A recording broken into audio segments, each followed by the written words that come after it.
Eu quero conversar com vocês nesse domingo, que é um domingo muito importante.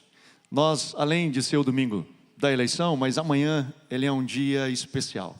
Ele é um dia que traz a lembrança e celebramos a Reforma Protestante. Pensou que era Halloween, né? Pensou, Halloween, não é.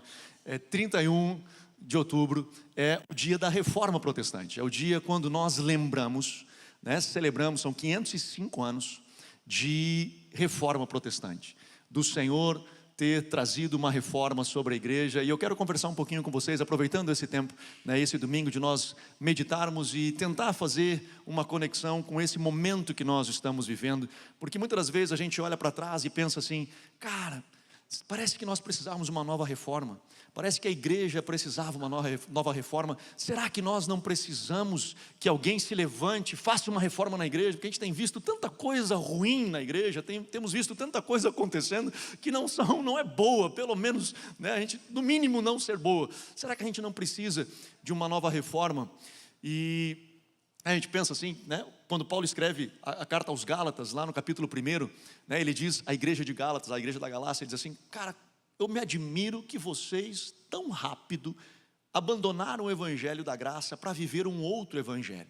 Olha isso, era uma igreja contemporânea de Paulo, uma igreja que Paulo estava escrevendo, provavelmente, não tenho como afirmar isso, mas provavelmente tinham pessoas naquela igreja que conheceram a Jesus, que viram a pregação de Jesus, ou ouviram a pregação de Jesus, ou seja, eles viram o próprio evangelho encarnado, e eles conseguiram tão rapidamente abandonar o evangelho e viver outro. Penso eu, 2000 anos depois, que evangelho é esse que nós estamos vivendo? Que tipo de evangelho é esse que nós estamos vivendo? Será que nós não precisamos de uma nova reforma? E eu particularmente acredito que não. Eu acredito que a reforma que foi feita por Lutero há 505 anos atrás, ela é suficiente para nos manter no trilho, que nós continuamos seguindo firmes adiante naquilo que Deus tem nos proposto. E é isso que eu quero conversar com você nessa noite, nas minhas rápidas palavras, poder compartilhar um pouquinho com você. Amém? Vamos orar? É nóis. Vamos orar. Papai, pedimos, Senhor, abençoa a Tua palavra. Senhor, que nós possamos ouvir a Tua voz, que nós possamos ser ministrados por Ti nessa noite, que o Teu Espírito fale conosco, que nós possamos estar sensíveis à Tua voz e aprender de Ti, em nome de Jesus. Amém. Amém. Não sei o quanto você sabe, mas Lutero era um monge católico. Ele era um padre, um sacerdote, que ele era um cara muito temente a Deus, ele era um cara devoto ao Senhor. E ele então, para poder viver a sua espiritualidade, ele vai a um mosteiro, ele vai viver recluso, para poder de fato conhecer a Deus e desenvolver a sua espiritualidade.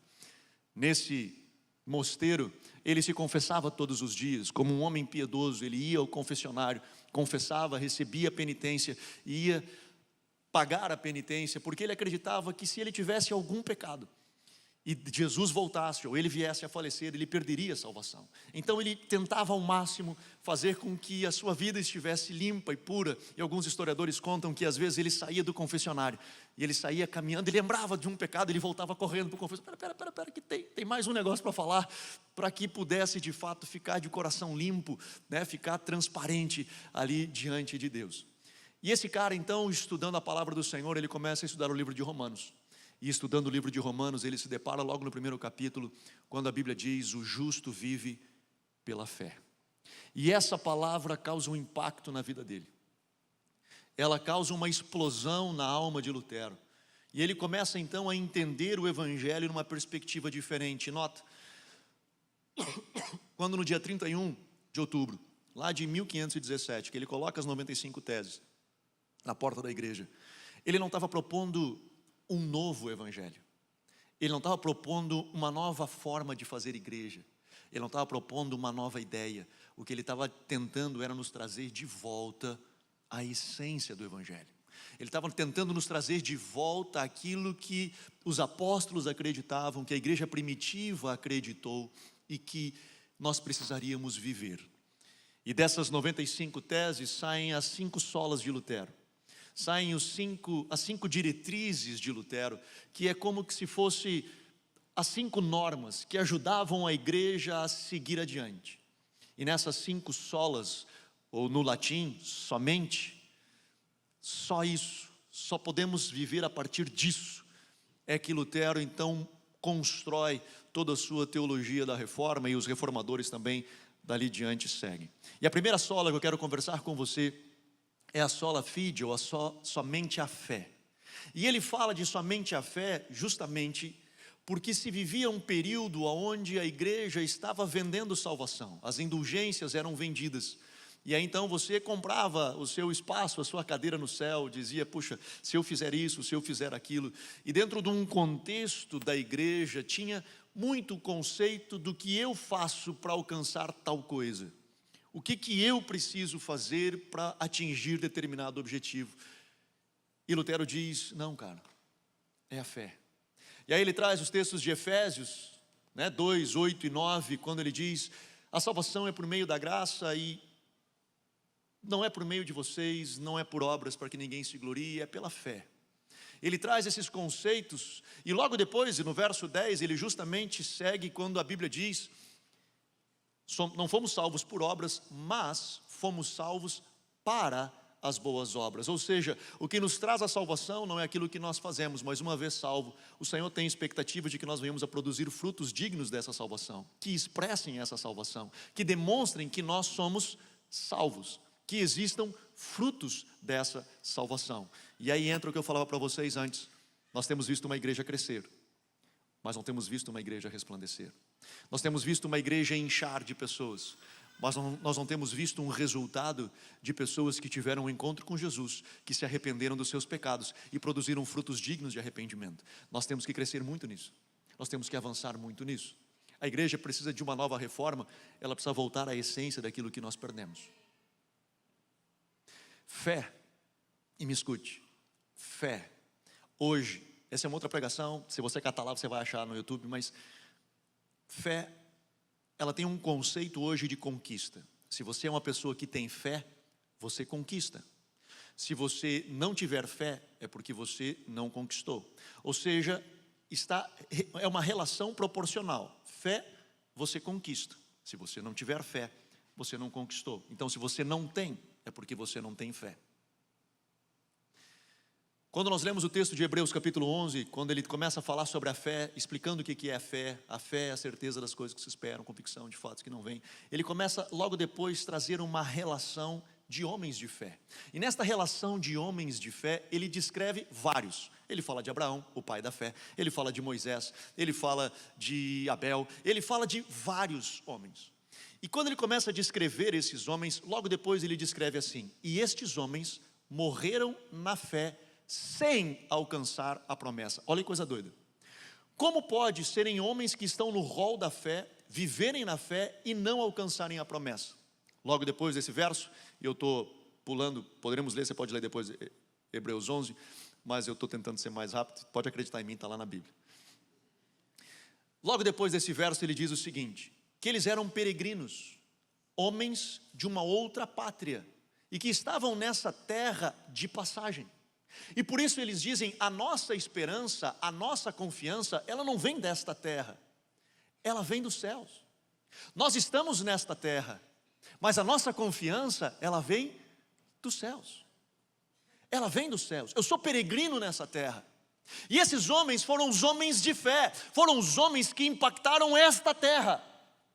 Mas esses homens que impactaram esta terra, eles tinham uma clareza de que eles pertenciam à pátria celestial e que um dia eles estariam com o Senhor nos céus.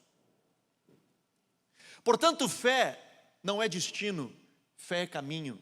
Fé não é onde você chega, é como você caminha, como você anda no processo. Por isso que Abraão recebeu uma palavra dizendo, uma palavra profética de um anjo que aparece a ele e diz, você será pai de multidões. Os teus filhos, a tua geração será incontável como as estrelas do céu, a areia do mar. Abraão morre com um filho. Um filho.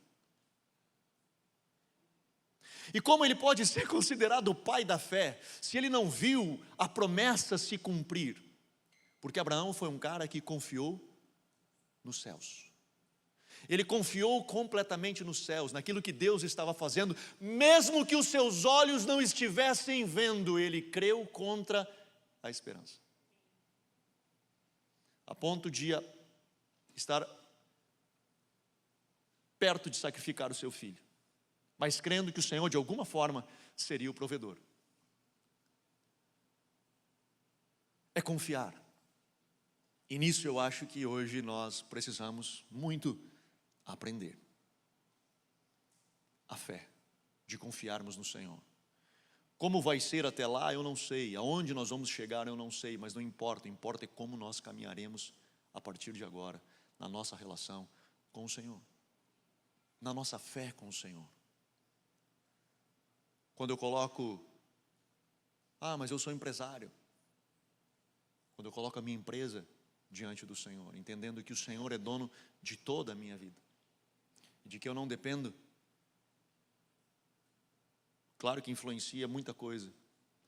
As decisões políticas, governamentais, tudo influenciam diretamente a nossa vida. Mas quando nós dependemos do Senhor, a nossa esperança vem do Senhor, que fez os céus e a terra. Eleva os meus olhos para os montes, de onde me vem o socorro? Então eu me posiciono de forma diferente. Eu creio que nós estamos em um tempo da igreja que está nos ensinando a isso, de vivermos um tempo assim. A segunda, sola graça, ou somente a graça, ele vai justamente batendo de frente contra toda uma produção que se fazia para alcançar a salvação. Ele diz, é graça de Deus, é um favor imerecido. E hoje eu acredito que nós vivemos isso muito forte, principalmente porque hoje se construiu um conceito de graça em meio a uma igreja onde ela se aproveita da graça como se a graça fosse um cartão de crédito para ela pecar, para ela viver de qualquer jeito. Tipo, o Senhor me ama e Ele me deu um cartão de crédito, que eu tenho crédito, eu posso ir passando, e eu vou passando e passando e passando, como se a graça fosse de graça, mas que não tivesse custado nada. Na verdade, ela foi de graça, mas teve um alto preço, o preço do sangue do seu filho. E Lutero, quando ele diz somente a graça, ele está dizendo, é a graça que veio a nós de forma gratuita, mas que teve um alto preço e que nós possamos honrar.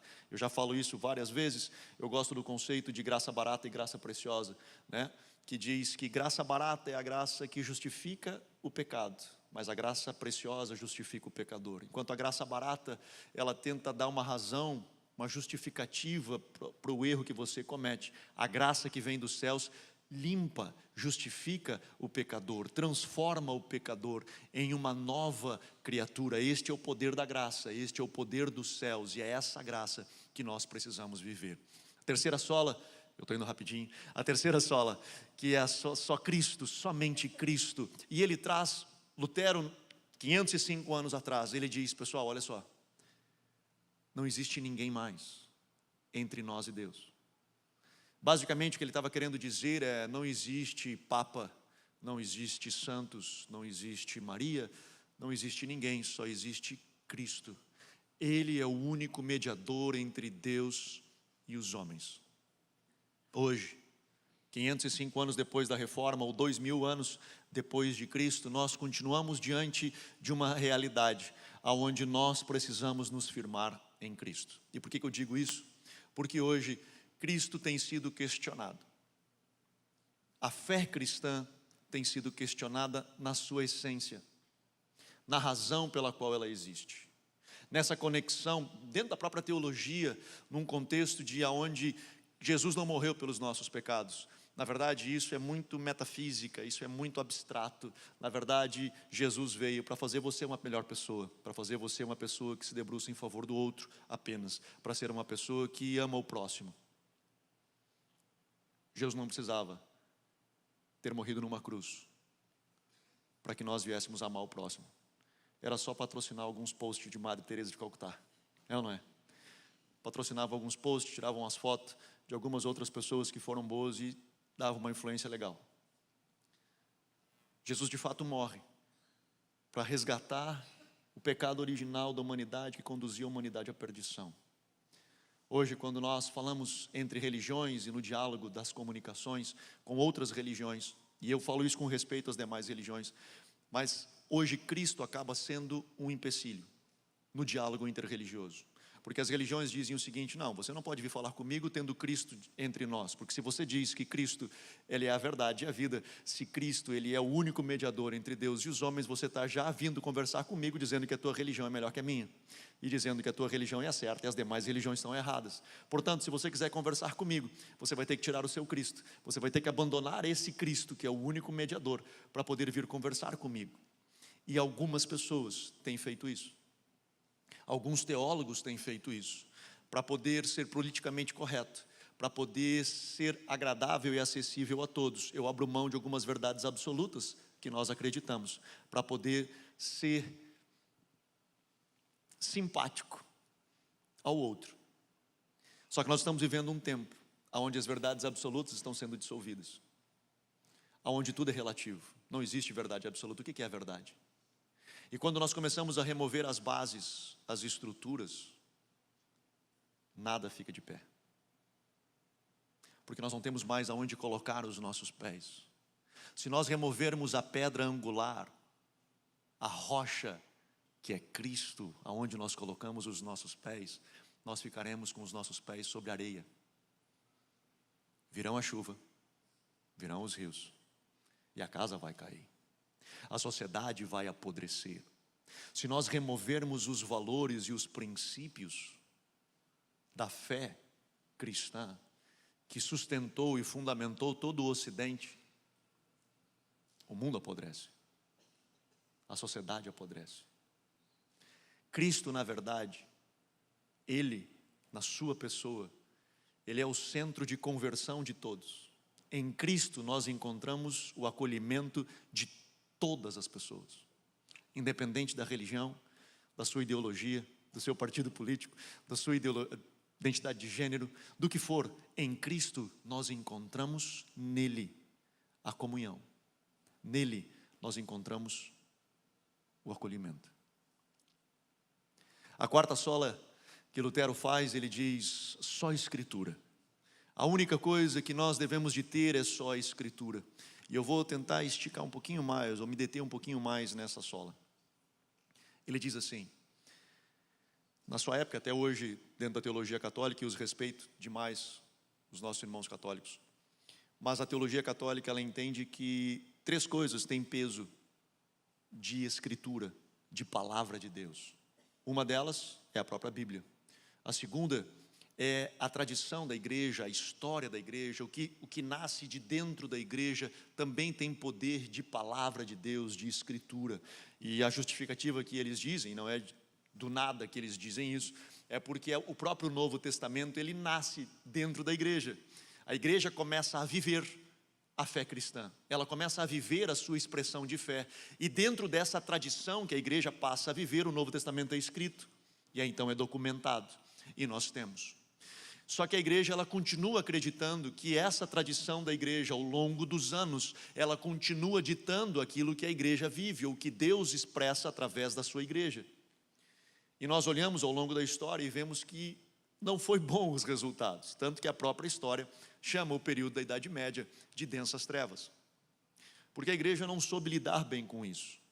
E a terceira coisa que nós vemos que a igreja católica entende é o magistério, é quando o grupo de bispos se reúne em um momento específico, e daquela reunião em específico, aquilo que eles decidirem naquela reunião, tem peso de palavra de Deus, tem como que se aquilo é peso de escritura, de oráculo, Deus está falando.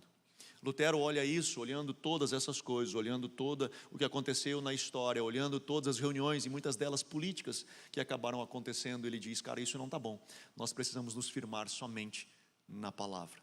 Isso que nasceu do meio da igreja e foi registrado, isso é a nossa base, isso é aquilo que nós devemos acreditar, colocar os nossos pés, firmar os nossos pés sobre esta palavra. Aí você vai dizer: Anderson, mas eu acredito nisso, nós como igreja acreditamos nisso. 505 anos depois, nós acreditamos nisso. E vou lhe dizer que é mais ou menos. E deixa eu lhe explicar assim. Você imagina o tabernáculo, lembra o tabernáculo de Moisés? Lá em Êxodo capítulo 25. E o tabernáculo de Moisés era um acampamento no deserto, onde era um retângulo com uma cerca e tinha uma porta. E dessa porta depois tinha um altar de sacrifício. tinha uma bacia de bronze, aí tinha dentro desse átrio todo, tinha mais uma peça aqui, onde era dividida em 2 momentos, tinha outros elementos aqui, lá dentro tinha a arca, que era onde Deus estava, o Santo dos Santos. Tinha o Santo Lugar e o Santíssimo Lugar, o Santo dos Santos, onde o sacerdote entrava para conectar com Deus. Cada peça desse tabernáculo tem um significado, tem uma simbologia. Quando nós entramos pela porta, João diz que a porta é Jesus, e nós entramos pela porta, que é Cristo. E a primeira coisa que nós encontramos dentro do tabernáculo é o altar de sacrifício. É onde, quando nós entramos por Jesus, nós encontramos ali, no altar de sacrifício, o derramamento de sangue, a remissão de pecados. Nós somos redimidos por Cristo e nós entramos. Agora o sacerdote, ele passava pela remissão dos pecados e logo depois ele encontrava uma bacia de bronze com água dentro. E essa bacia de bronze eram os espelhos que os judeus trouxeram dos egípcios. E eles fizeram essa bacia de bronze e ela tinha um objetivo de ser de bronze. Porque quando eles olhavam para a bacia, eles enxergavam o seu rosto, refletia o seu rosto. E eles então que andavam no deserto, todos sujos, Deus então pedia a eles, olhem na bacia, a bacia vai mostrar para vocês aonde vocês estão sujos, porque vocês vão enxergar aonde estão sujos, ali já vai ter água, você já se lava, e depois que você se lavar, você vai entrar no santo lugar.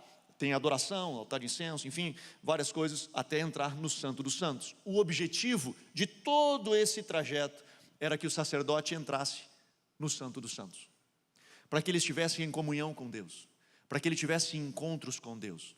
O que acontece hoje na igreja? É que muitas das vezes a galera entra pela porta que é Jesus, e ela descobre o altar do sacrifício, que foi o perdão dos seus pecados, e ela fica maravilhada com isso. E aí quando diz para ela assim, sabe para que tu teve remissão dos pecados? Porque tu precisa ir lá dentro no Santo dos Santos. Deus quer falar contigo, Ele quer ter comunhão contigo, Ele quer ser o teu Deus Emanuel, o Deus que habita em ti, o Deus que está contigo, Ele quer falar contigo. Portanto, você foi redimido dos teus pecados. E eu quero, bora lá. E o que eu faço para ir para lá? Eu vou te explicar um negócio, você vem para cá, e aqui tem uma bacia de bronze, e tem água, e nessa bacia você vai ser lavado por meio da lavagem de água, que é a palavra de Deus. Efésios fala disso, que nós somos lavados por meio da lavagem de água, que é a palavra de Deus. Portanto, nós viemos aqui, e quando nós chegamos diante da bacia de bronze, nós olhamos para a bacia de bronze, é a bacia de bronze que diz para nós aonde nós estamos sujos. Não sou eu que escolho onde eu vou me limpar, é a bacia que diz para mim, aqui está sujo, ó. Isso aqui não está legal, isso ali não está legal. E aí ela diz, agora você precisa se limpar. E o que acontece muitas das vezes com a igreja? Ela diz o seguinte, não, mas sabe o quê? Eu gostei da ideia da porta, que eu gostei, dessa porta que eu gostei. Eu gostei da ideia de ter meus pecados perdoados, eu gostei. Então o que eu faço? Eu fico no átrio. Então eu tenho uma galera que entrou pela porta, teve os seus pecados perdoados, e não estou entrando no mérito de salvação, se vai ser salvo, se não vai ser salvo, não é isso que eu estou falando. Mas ele entrou pela porta, recebeu o perdão de seus pecados, e ele curte o átrio. Ele gosta de estar com a galera. Não, mas é o seguinte, ó, a ideia não é só estar com a galera. A ideia não é só estar aqui. A ideia é caminhar para entrar em comunhão com Deus. Tá, não, mas é que para eu entrar em comunhão com Deus eu tenho que passar nos negócios. E para passar ali, cara, eu vou ter que limpar.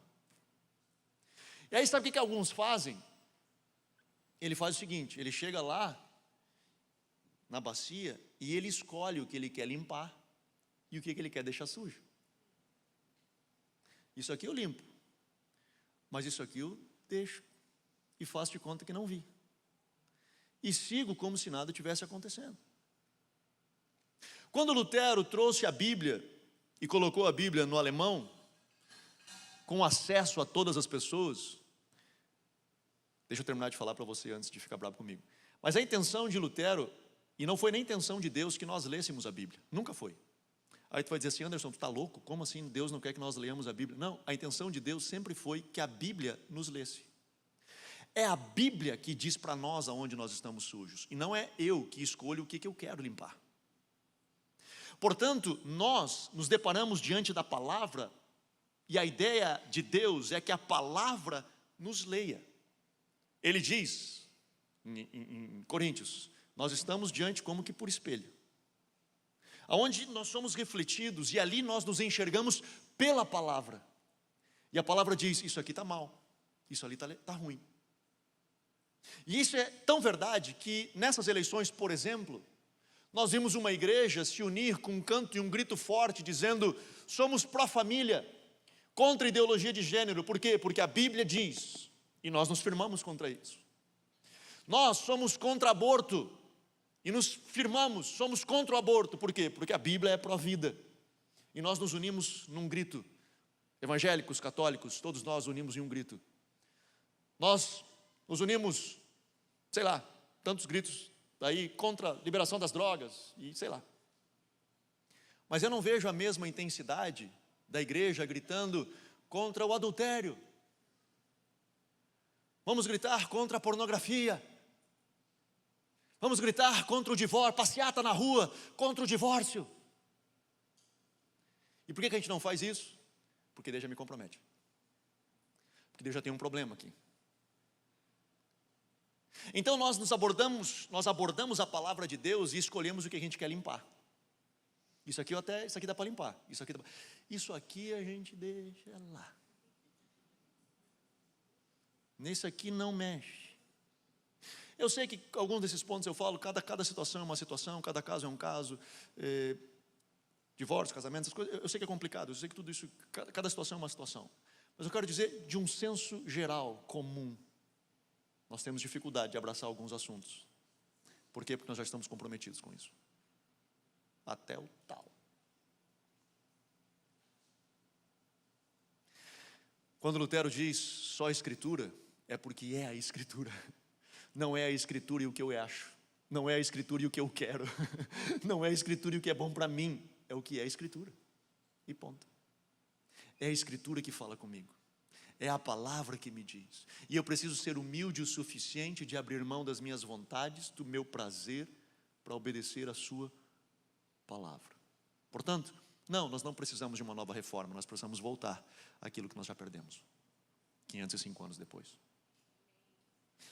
E a última e quinta sola, só a Deus a glória. Lutero estava dizendo novamente isso, cara, ninguém pode receber a glória de Deus a não ser Ele próprio. Não é o Papa, de novo, não é Maria, não são os anjos, não são os santos, é Deus. A glória é de Deus. Quer comais, quer bebais ou façais qualquer outra coisa, faça para a glória de Deus. Não é para minha, não é para o pastor, não é para a igreja, não é para a denominação, não é para o outro, é para Deus. Nós fazemos para Deus. E de novo, parece que a gente esqueceu. Parece que a gente esqueceu. Como igreja, 505 anos depois da reforma, parece que a gente esqueceu. E de repente começa a fazer para a gente, começa a fazer para o outro, começa a fazer para que vejam, começa a fazer para sei lá o que. A gente só esquece que tudo o que a gente faz, quando faz, que o faça para Deus.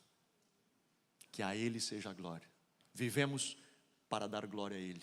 Que a nossa vida seja uma vida de expressão da glória de Deus. Amém? Vamos ficar de pé?